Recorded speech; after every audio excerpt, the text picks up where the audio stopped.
Okay, thank you. Welcome to Immersion Information Night. I'm Sue Lynn Hasbrook, and I'm the coordinator of Immersion in World Languages. This is one of my favorite parts of my job, is to stand in front of you and brag about the immersion programs, because to me they're one of the most magnificent things in our district. Along this presentation, you'll see some quotes. These are quotes from parents who are in the program, and just things that they've said about immersion. And so I just wanted to start with a couple. I love how much language and culture is a part of my children's education, and choosing immersion has been hands down one of the best decisions we've made for our daughter. I did not tell them to write that either. That's really from the heart of families. So we're going to keep going. I always start with our District 742's mission, because immersion education really is connected to our mission statement. Because we do prepare, we educate, we empower, we inspire all of our learners, and by learning this second language, we are really setting them up for success in today's and tomorrow's society, which we know is a very global world now. So immersion education is a direct link to our mission. This for me is just, so how many of you speak another language? Awesome. If you don't speak another language and you look at this, it's like, wow, this is what our kids are learning. This is what they can do. They can read our mission in Chinese. They can read our mission in Spanish. And that to me is kind of like, oh, that's really how they're learning? It's like, yes, they are learning these languages. As you can see, Chinese being a character-based language, it's hard to really pick out any word, whereas in Spanish you might be able to pick out, like this word being mission, a little more similar to English, but again, just so beautiful when you see our mission in these languages.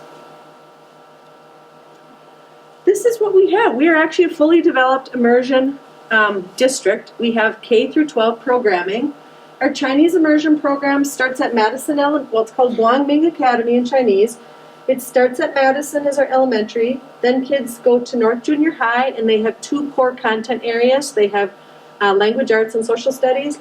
And then it continues at the high school, where they continue their immersion language arts. At the high school, they're basically taking advanced placement courses called AP. They're taking PSEO classes, which is post-secondary enrollment options, which is university courses. Because they're at such an advanced level, that's the only way to meet their learning needs. For Spanish immersion, we are called Academia de Español Vista Clara. It starts at Clearview Elementary, and then students go to South Junior High, and then they have their high school experience at Tech. So understanding language immersion. You can just keep clicking. There's going to be 3 things, I think. So one important thing to understand about language immersion is it's the same state standards. It's not different. So you think, well, if someone says, well, why are you choosing immersion? How are they going to learn how to read and write and do math? That's what we teach. The same thing. If you go into an immersion classroom and then you walk down the hallway to an English classroom, whatever grade it is, it's the same content. If they're learning to add, they add in that other language. If they're learning about Minnesota history, they learn about it in that other language. It's not a different standard. The other thing that is interesting with immersion is that in our kindergarten, first grades, and second grades, we only deliver instruction in the immersion language. Now that doesn't mean for your littles, the first few weeks of school, we're not like, you can't speak any English. No, we're kind. If they speak English, we speak Chinese or Spanish back. We help them to understand. If it's the deer in the headlights, like if we're saying, ve a tu casillero, and they're like, what? Then I might whisper, go to your locker, and then I might repeat. In Spanish or Chinese, the same thing. Then I can take the English away. So it's a progression to where this morning when I was in Summers, this is the Chinese immersion class. It's pure Chinese. I don't understand a word she's saying. So at this point, there isn't really hardly any English.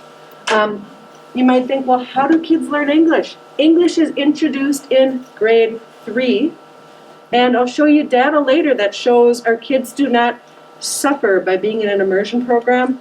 They actually learn at the same rate or at a higher rate as their peers who are learning only in English. Lastly, we don't charge you anything. This is a free program, and we also don't screen. Any child is able to take an immersion, to be in Chinese or Spanish immersion in our district. So that's, I think, another really cool thing. Okay. So you kind of talked about being immersed. We teach math, science, social studies, reading, writing, health, social, emotional, everything that is part of an elementary education.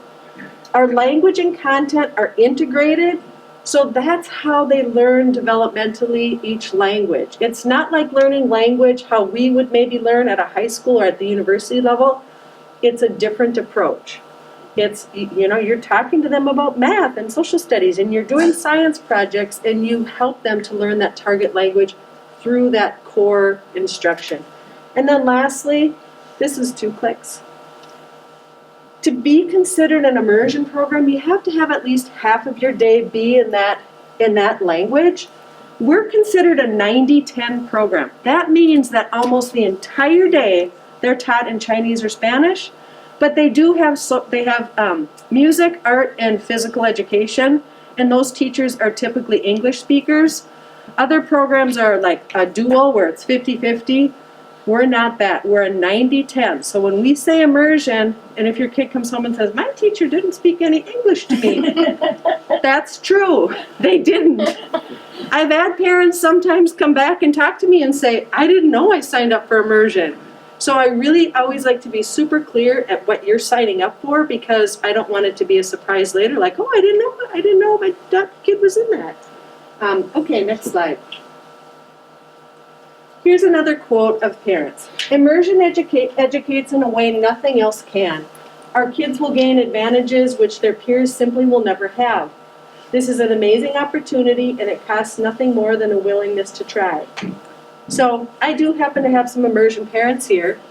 Any of you want to say anything about whether you think this is, do you agree, or, Absolutely. do you want to mention anything to the group about your own child? Sure. So our oldest will be a senior at Apollo next year. So she has been in the program actually since 1st grade. She wasn't in it in kindergarten. And I completely agree. I just think, when I think about the opportunities that she has, how she knows this language, she's already getting college credit for speaking this language. It's something that's like, I always tell her, I wish I had this opportunity as a kid, and she enjoys it, she loves it, and not only that, but the friendships she's made. She has friends outside of immersion, but the friendships she's made within that core class is long-lasting too. Thank you for that. I didn't know she was going to be here either. I'm not kidding. I didn't plant anybody tonight. Yes. Can I ask you a question? Absolutely. What you said was a question. Your daughter? Yep. Started in 1st grade? Yep. She didn't have any immersion in kindergarten? No, so we actually in preschool didn't learn about the immersion, because I think in her grade it was only the 4th class that would have been in kindergarten. And she came home from kindergarten like the 1st week and was like, I want to be in Chinese. And we're like, I don't know what that means. And so my husband contacted the school and was like, her best friend from preschool was in this class, and what is it? And said, well, can we switch her to that? And at the time, they're like, well, we haven't really done that, but if you're willing to maybe get a tutor for her and work with her a little bit in the summer before 1st grade, yeah, absolutely, we'll give it a shot. So we did. We got her a tutor that summer, and then for probably half of her 1st grade school year, and then she was able to just catch on, and we dropped the tutor, and she did just fine 1st grade on. Are there many students that start Chinese immersion in 1st grade? So the question is, do students start immersion in 1st grade? We do have students who start in 1st grade. One thing I like to tell parents is we've gotten all kindergartners in our program. The one area where we've sometimes have had a waiting list is first grade, because it depends on our bubble, so to speak. If your bubble is, for example, for Spanish immersion, if you have 3 sections and you drop it to 2 and you have 8 on the waiting list and it's not enough to get them in because you can't have 3 sections, sometimes we've had to say no. We have families who choose first grade. It's a little bit of a road at the beginning because of just getting caught up, but most kids get caught up in that first grade year to be successful. And actually, if there is space, we allow kids to join in first grade. But the asterisk is if there is space. And in 2nd through 5th grade, we actually interview students. Sometimes students can join past first grade, but then that's multiple years of language that you haven't been exposed to. And as the grades go up, it gets harder and harder. And 3rd grade, where you're not learning to read but reading to learn, it would be really difficult to enter an immersion program without that experience, because we're not immersed in Chinese or Spanish here in St. Cloud on a day-to-day basis. So thank you for that question. Yeah. Okay, mine is a follow-up to that question. If so, I have a child that's in kindergarten now, and I did not know about this until very recently. So I was able to help them with it. My question is, right now, there is a chance that they might join in. There is space in class 3. What about now? What if I do transfer right now? So then they can pick. Yeah. So right now, a student could transfer in if there's space, and that question would go to our lovely principal, Mr. Finkbeiner, because right now it really is a question of space. So I think the first step I would do is talk to him either tonight or tomorrow and find out about that. And sometimes families move. Sometimes we say, we have to put you on a waiting list right now, but as soon as something happens, we'll let you know. So thank you for that. This is just really quickly, I just want to show you that immersion is not new to Minnesota. Immersion has about more than 70 immersion programs in our state. We're actually number 2 in the nation for immersion programs. And Mandarin is this bar up here. So Spanish has the most, followed by French, and then Mandarin. So I want you to go to the next slide. We are number 2 in the state. It says 50, but actually now we have 75. This is a little bit old, but I don't have this number of who's tops. But I do know Utah's number 1 because they fund it with their government. Their state government passed a law that actually funds immersion education, dual language. So then besides Utah, we are number 2. So we are Immersion Proud in our state. This isn't about anything more than giving your children the best possible education so they can have a bright future. I agree. These are some of the benefits. Now, the obvious one is that top bullet point, develop Chinese or Spanish. These are some of the other skills that we may not even know is going on, but research shows that immersion develops greater listening skills, develops higher level thinking skills, of course, increased awareness and appreciation of other cultures. This is what I want to just talk about a little bit. Immersion education does not turn your child into a genius, but if they're a genius, it doesn't keep them from being a genius. And if Sue Lynn Hasbrook joins immersion and Sue's a solid B student in immersion, you know what I will be? A solid B student or better. But I'm not going to become a C student. Immersion research shows students do as well or better by being in an immersion program. They don't do worse. It's not a deficit to put a child in immersion. Next slide. More benefits. This top one, I've had a Chinese immersion family many years ago said, Sue, learning Chinese is secondary. I am choosing Chinese immersion because of this Brain development, actually this one, because of the brain development that happens when you learn a language at a young age. It actually increases the synapses in your brain, and that happens when you're young. Their brain is malleable. When they, like for those of us, when adults learn a language, oftentimes their accents are mediocre. Not our immersion students, because you're learning at a young age from native speakers.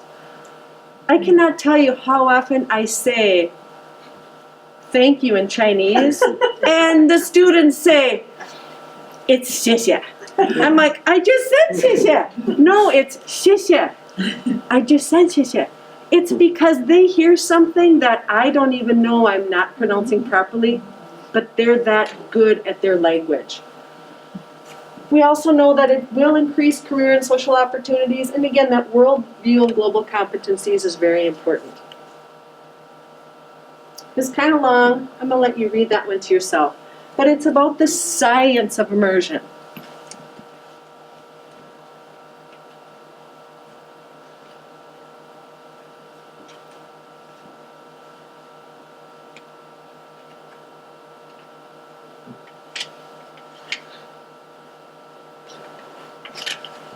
Okay, I'm going to show you this little video. Any questions before I show you this? This is the bookends of immersion. A family is interviewed who has little kids in immersion, and then another family is interviewed who has kids who are basically at the other end of the spectrum. And it's just kind of cool to hear, again, you get the parent perspective. So, any other questions before I hit this? Okay.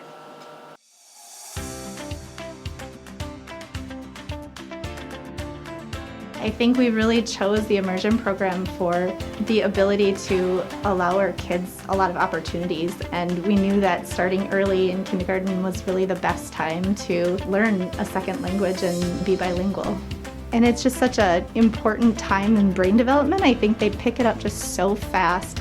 It's really cool to hear them come home and speaking phrases in Spanish. Yeah, I think that opportunity for them to start at such a young age, that's something that we couldn't give them. I think anytime you have your kids starting school, you're really kind of concerned, are they going to adapt to the structures of school? What we've learned is they don't really know any different. You know, they know that school is going and their teacher is going to be speaking Spanish. In the kindergarten, they still do a lot of that play-based learning. They're doing it in a traditional way that any other kindergartner would. They incorporate a lot of music, a lot of song when they're learning the languages as well, and that's something that's very prominent in our household. So I think that was a fun way for them to learn all those basic academic and social skills as well. Even for our first grader now, it's amazing when we will go out and if he hears people speaking Spanish, he recognizes it. It's just one of those skill sets that it's so incredible to have as an added bonus. And I found that the Spanish immersion community is really a small, tight community, and we love being a part of it. Yeah, I mean, I think it's one aspect to kind of learn those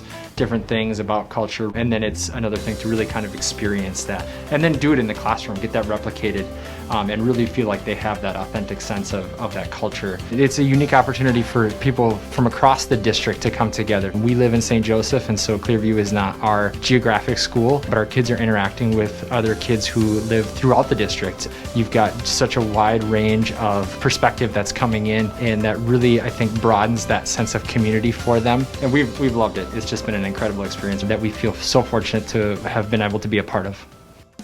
您好，我的名字叫佩玲，我上中文班13年了。Hi, my name is Paris Huol. I graduated from Apollo High School with the Chinese Immersion Program. I am now a freshman at the University of Nevada, Las Vegas. One of the advantages I feel being bilingual would be my marketability in any future careers. What I really liked in the Chinese immersion program was the fact that we got to learn not only the language, but a different culture from a very young age.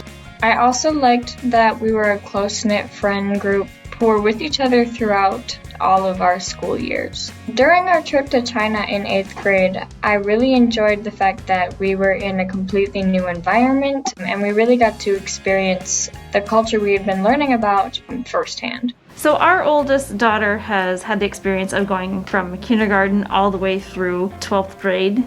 We thought it was important to have a diverse educational experience greater than what we had experienced when we were younger. We thought that immersion was the way to do that. I think there's a tremendous amount of opportunities that Paris experienced during school. It is exposing our students to a whole nother culture that they didn't even realize existed. There's a social aspect. Exposure to St. Cloud State University for post-secondary learning brings a global importance in the workplace. And she is a freshman, however, with the credits that she took through post-secondary education options and her AP courses through the Chinese immersion program and, of course, other classes, she's already got a year and a half done. She's only gonna have 2.5 years of college. By the time her second year in school, gonna have a Chinese minor. So, you know, having that advantage of already having a minor when you're finishing your freshman year in college is actually pretty awesome. When I think of immersion, I think of how it can bring not only the students together, but it brings us together globally. It is bringing a Chinese culture together with American culture. They got to experience things in the classroom that they wouldn't normally experience because we have a native Chinese teacher. As I've grown into my professional career, I've really been exposed to a lot more globalism around the world. There's a great importance to be able to close the gap of communication. Paris, one of her new friends, is a Chinese student. She talks Chinese English back and forth with her all the time. The interesting part for me was that she just really found a new world through that process and realized that together, the world, we exist despite the miles that separate us. 742 together. 742 together.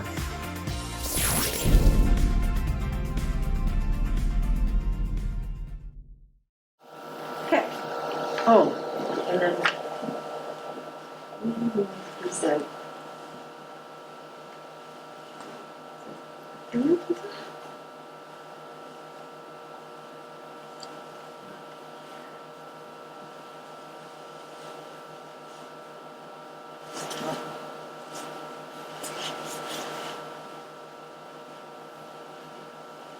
Well, I think I'll be videotaping the presentation again.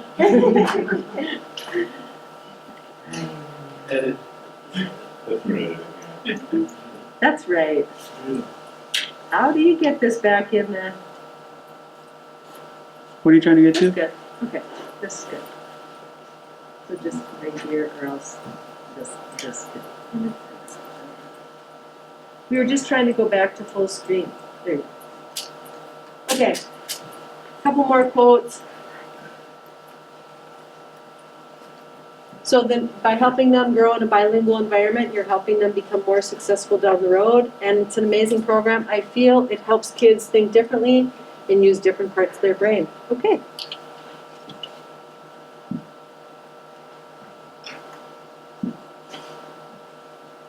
Thinking. Well, I love this beautiful screen too. It's beautiful. Immersion offers you choice. Again, affirms multiculturalism. I'm going to show you that it does actually, it increases student achievement. It's what we are seeing as well. And we do work closely with our community partnerships. We work with St. Cloud State, St. Ben, St. John's, etc., which I think is a really cool opportunity. I don't know how to get rid of that one, but that's okay. Yeah, because it's not on the screen. It's only on that screen. Okay. And the volume's maxed out, but It's on the projector. oh. Okay, you can. So I'm gonna have you go through this one kind of quick. You can go to the next one. So just really quickly, to reiterate, it's pure Spanish and Chinese in grades K through 2, and then formal English starts in grade 3. Okay. In grades 3 through 5, they have the core content, followed up with a 30 to 60 minute English language arts block. And then when they take what we call the MCAs, it's always in English. We don't test in another language. That's by law. So your child will not be tested in Chinese or Spanish. They'll actually be tested in English. And grade 5 takes science. We test the kids in Spanish, Chinese, and English. I mean, obviously, for whatever program they're in. So we're really aware of the data of where they're at, and then we make sure that they get what they need. Okay. In grades 6 through 8, we have our social studies and immersion language arts. Pre-COVID, yeah. So back to that testing, they do language arts in Chinese Yes, or Spanish, yes, but then they do NCA testing in English. yes. And how does, I mean, what do the grade or the I'll show you. scores show? I can't wait to show you. Our kids, yes, it's the expert on immersion education in the entire United States has been part of the Carla Institute from the University of Minnesota. And at one of the conferences I was at, she said, who would believe that by putting your child in a program where they're not taught English in K1 and 2, that they would outperform their English peers on English testing in grades 3, 4, and 5. Like, it's not logical in our brain, but immersion education over and over and over and over and over shows that this is what happens. So, and the reason is because what they're learning is transferable. If I learn how to be a good reader and I know how to visualize and understand main idea and supporting details, I understand author's point of view, it doesn't matter what language I learn that in. Those are good reading strategies. And then that is able to transfer to English. This, folks, we have had kids go to China. We had our first group go to Ecuador. We want this to come back so badly. COVID, please go away so we can send our kids abroad. This is a big deal for kids. They look forward to it, and when they come back from this trip, they're excited about continuing their language journey. And then again, grades 9 through 12, typically kids are taking this AP course in 10th grade. If they score a 3, 4, or 5, they earn a bilingual seal, and then they continue with courses at the university. You'll never regret enrolling your child in this program. It's such a wonderfully run program, and the kids love it. It's like being in another family. Kids are very close to the immersion programs because they get to know each other. Families are close. Some say it's kind of like a family within a family or a school within a school. But we're also very Madison proud, and we're very Clearview proud. We don't want to be separate. Some schools are like this. Immersion's down this hallway. We don't really interact with them. We don't believe in that. We're one school, and we want all kids to get along. And that doesn't mean we can't be immersion proud. This is what your expectation is. First of all, you're here tonight. Expectation 1, check. We want you to be committed to the program because you're taking up a slot that is valuable, and immersion is so special. And we know we can't add kids in grades 2 on up unless they've had that Spanish or Chinese experience. So it's important to really believe in what you're choosing. And lastly, we ask you to read with your kids. Reading to your kids at home is the #1 thing we want you to do. I get this question every time I present. I don't know why I don't have a slide on it. How do I help my kid in immersion? I don't speak Chinese. I don't speak Spanish. You know what I say? Great. That isn't your job. Homework is meant to be something they've learned at school, and they're practicing. If your child doesn't know what they're doing, this is your job. Post-it note. My child didn't understand this. It goes back to school. Homework is something they should be able to do. You set up the table, the time, and the expectation. Oh, time to do your homework. You don't do it for them. It's a gift because when your kids get to high school or college and they're asking you about calculus and high-level courses, when you really might not know, you've already taught them to learn on their own. I'm talking from experience, for sure. We do expect you to do this. This you can't not do. Read with your children. Okay. We kind of talked about this. Anybody can enter in K1, and then if they enter after that, they're assessed. And then we oftentimes have summer programs. I'm going to be honest and say it's been difficult with COVID, so we haven't had our summer programs, and many of our teachers are from other countries. What do you think happens in the summer? They want to see their families. So it's sometimes hard for me to have the summer camps if they go home, but it's something we do value. Okay. I'm not showing you last year's COVID data, and I asked for it. And the woman who's in charge of data, the executive director, she said, it's an anomaly. If I show you that, everybody's scores are bad. It's a global pandemic we've never lived through. But I am going to show you 2 years worth because I don't want you to think I just picked the best year and I'm only showing you that. So, 742 students are the orange. I'm comparing to state because District 742, our demographics of immersion don't match our 742 demographics. And it's actually an unfair comparison if I did, if this state were District 742, these would possibly be lower. So I want to show you more of an apples to apples comparison. So it's pretty common for in immersion to be lower in reading in grade 3. That's a super common trend. By grade 4, we jump in comparison to our English peers, and then in grade 5, we jump by quite a bit. Okay, next slide. Now this one is math. It's interesting that they do share the same downward growth in grades 3, 4, 5, but our immersion students outperform other students remarkably in math.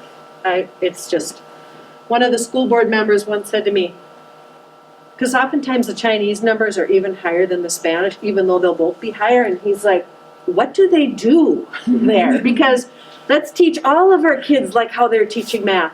But one thing, math in Chinese, their numbers are like a base 10 system, and I do think that really helps with number sense. So it could be something as simple as that, where it's really kind of an easier system to get. Okay, next slide.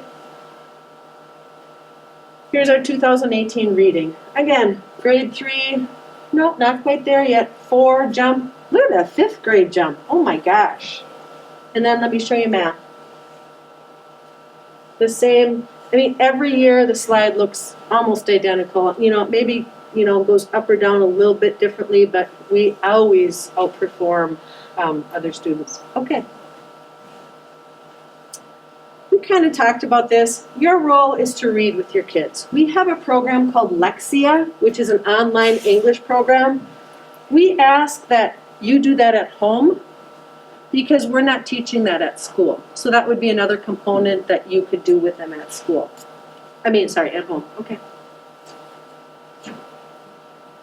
So, lastly, I've got the good news that if you are knowing you want immersion, whether it's Spanish or Chinese, tonight we actually already have enrollment paperwork, or you can go onto our district website and you click on the enrollment tab.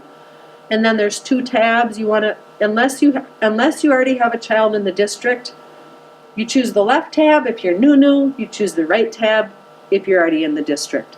But so you can already enroll tonight. But I'm going to open it up for questions for you.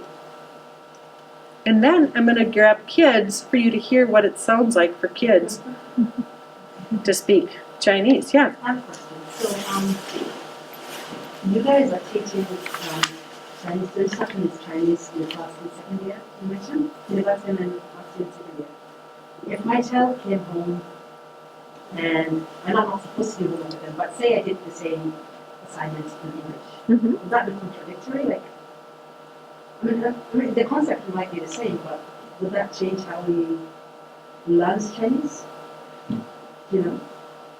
I would say no if it's a concept, like if they're adding in math and then the sheet is in Chinese and you're supporting it in English. You just have to make sure you know what the sheet says, because I was going to say, you won't even know what the after a pretty quick time, I'm not kidding. You just might not know. Just to speak to that a little bit, that was probably one of my biggest concerns when we started Jaden was, how am I going to know to help her? What if she needs help? And I can honestly say probably like second, third grade were really the only years. And that was, think like when you're in school and you take like spelling tests, like that's kind of, they would take like character tests, you know, you have to like write the characters and it would be like their spelling test. And so she would practice that at home.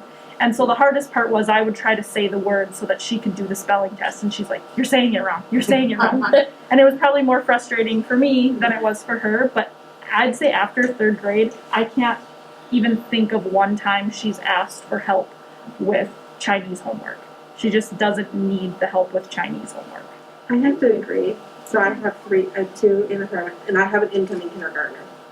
And yeah, very rarely will your child ask you for help, and if they do, Google Translate is your best friend. Yes.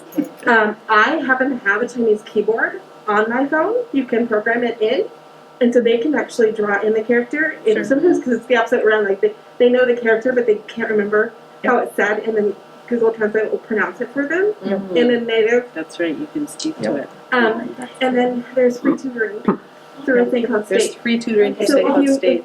if your child truly is lost or just wants to read a book, we have Chinese, they can check out Chinese language books from the library. You can get a tutor, most of them are college students in Taiwan and mainland China, and they'll read the book with your child. Yeah, we have a lot of really neat supports. We also are getting interns. So Spanish Immersion has Amity interns. Chinese Immersion has interns with St. Cloud State University. We are expected to get 4 for Chinese. And I'm just keeping my fingers crossed because they're supposed to be here in January and they were supposed to be here in August but COVID pushed them back. So again, our norm is that we have beautiful interns that are native speakers that support all kids in our program, and that's really been one of the ways that's helped us to be really successful. Yeah. The program, reading program that you were talking about, when is that getting completed? The what? The reading program?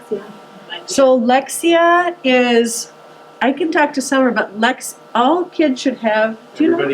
Everybody has. Yeah, all kids should have a Lexia account right now, and then it should be something that is practiced at home. If you haven't seen it yet, I can just reach out with the teacher, or any of you. It's just anytime you're wondering something, our teachers are so great. I mean, they really are. If they weren't, I couldn't say that because I can't lie.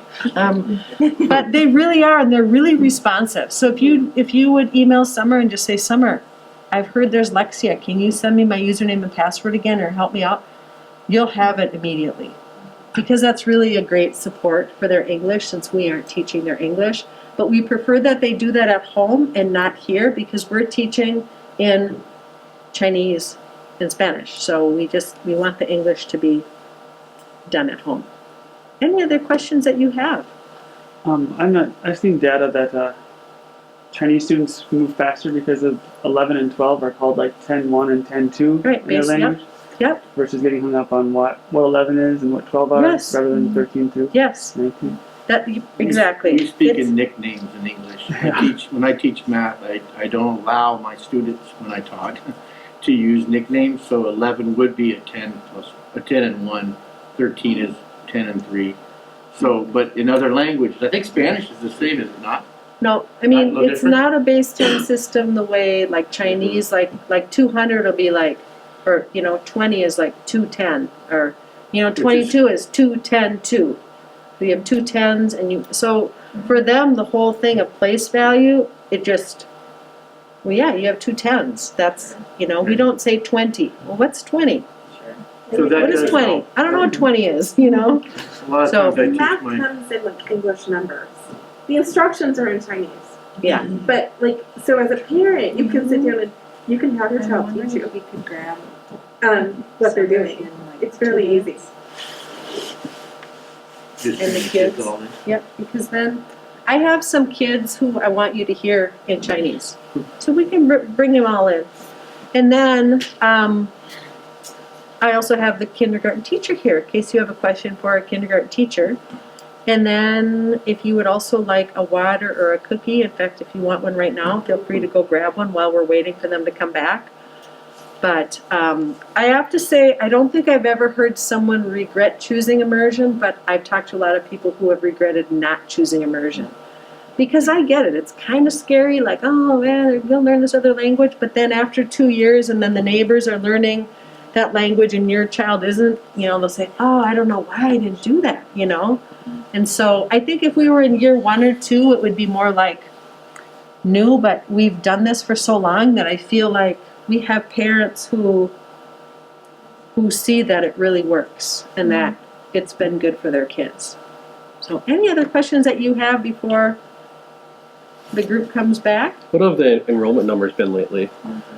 So enrollment numbers, this year for Chinese kinder, we started at 27, and for Spanish immersion, we started at like 55. Our norm, what we're shooting for, is 50 for Chinese and like 70 for Spanish, 2 sections and 3 sections. This year, our numbers were okay, but actually, considering we were in a global pandemic, Chinese numbers were higher this year than they were last year, but we're hoping to just keep growing them, you know.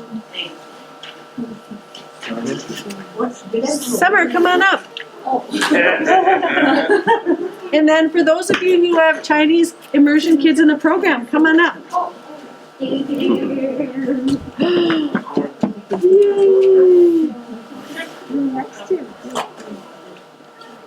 So Summer, this is our kindergarten teacher, Yang Lao Shi. Oh, sorry. Yes, Yang Lao Shi, yep. Yep. And her English name is Summer. I'm gonna have you do something. This is kind of just. I want you to just ask the kids some things in Chinese. Okay, so she's currently in my class. So she is a kindergartner. So she learned Chinese for around 3 months. Okay, so he's in 2nd grade, so 3rd. So I'm gonna ask different things. You're able to tell the difference. 你叫什么名字？我叫柯慕梅。你几岁？我6岁。弟弟叫什么名字？弟弟4。弟弟4岁，弟弟4岁，谢谢你。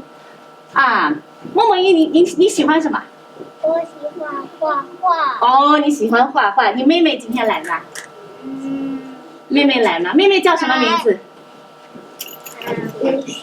哦，妹妹叫 Lucy。妹妹喜欢画画吗？是喜欢。啊，你哥哥那个柯浩凯几岁？他是12岁。哦，12岁。谁是你的老师？张老师。哦，你最喜欢上什么课？我喜欢体育课。哦，喜欢体育课。和音乐课。和音乐课，谢谢你。I mean, if you all know what they're saying, congratulations. I cut 谢谢. That was it. And I say it wrong. What did you ask them? Oh, like her name, like how old is she? What does she like? What's her favorite? What's his favorite? Subject. Just a little bit different, yeah. But I can talk more. Oh yeah. Wow. Some other My subject. favorite subject is Chinese. 你说体育课，你说体育 subject， 音乐课 music. That's what you I thought said. you meant special. Oh, okay. No. 什么课 subject 都有。He answered the wrong question in Chinese. I'm just kidding. This tree behind you all is actually on loan from St. Cloud State, and it's their thankful tree. And so Madison is doing this really cool project about like writing what we're thankful for. And so if you want, before you leave, I mean, if there's any more questions, we can take that. But they've written on the leaves in Chinese or English what they're thankful for. And it's just really cool to see like some of the writing in Chinese. I'm like, oh my gosh, it's beautiful. And then in January, they're going to do something on a snowflake or a snowman and have another theme. And the cool thing is, again, it's a bridge for our entire school. It's for all classes.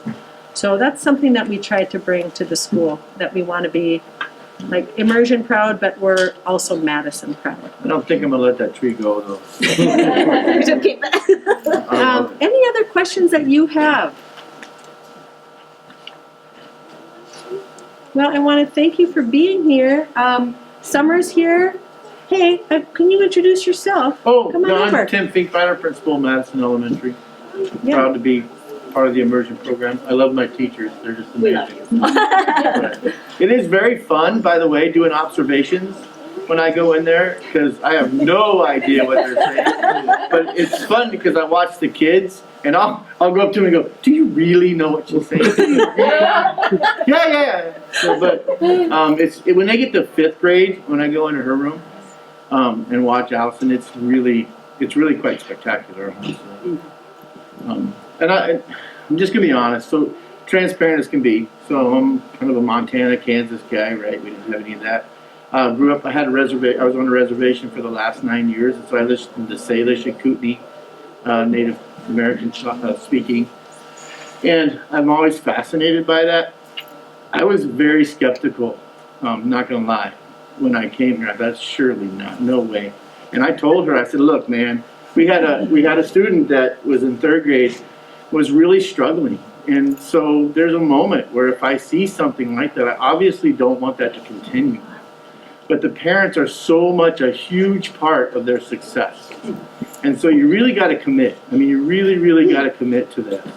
And again, you don't have to know how to speak Chinese at all, but just to make sure that they're doing their stuff and they're talking and that kind of stuff.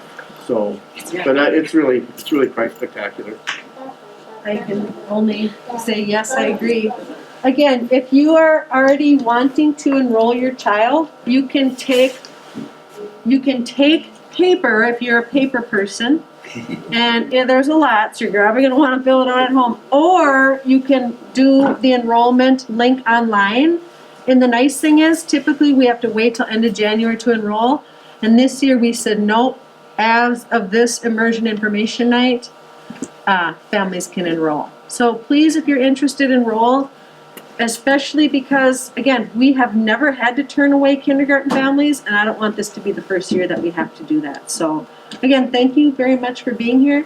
If you have any questions, I just want to verify, transportation, is it still covered within the whole District 742? So as of right now, I've said as of right now every year. I really have, because it could change, but I have not heard that it's changing. But every year, district looks at budget and looks at, at the entire budget, from curriculum to transportation, Okay. So if anything were to change, you would be the first to know, but I don't think it would be a change that would happen. If there were ever a change, I think people would have to know about it sooner. I spoke to someone today and they mentioned that it's still the same? Yeah, Okay. I mean, we've only heard that it's still the same. Okay. Anything else? Feel free to grab a water, a cookie, and feel free to sit around and chat. Thanks for being here. Really appreciate it. And the classroom is right outside. If you want to take a tour, my classroom is right there. So, yeah, you guys are more than welcome. Yes. Yeah, sure. Oh, yeah, that's okay.